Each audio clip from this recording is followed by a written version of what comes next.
عايزكم تقنعوني ازاي الشعب المصري مش جبان،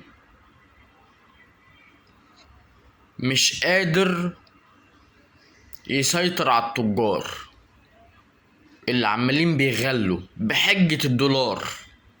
والله العظيم مصر لا فيها استيراد ولا تصدير بقالها سنتين، يعني ما بتتعاملش بالدولار اصلا،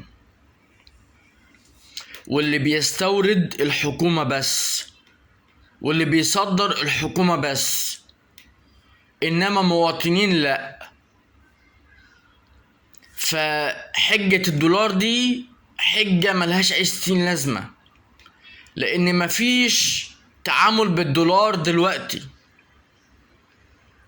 طالما انتوا مش قادرين تسيطروا على التجار وتمنعوهم بان انتوا تقطعوهم، وشركات المحمول الاتصالات مش قادرين تقطعوهم شهر واحد بس 30 يوم، تبقى انتوا شعب جبان وضعيف.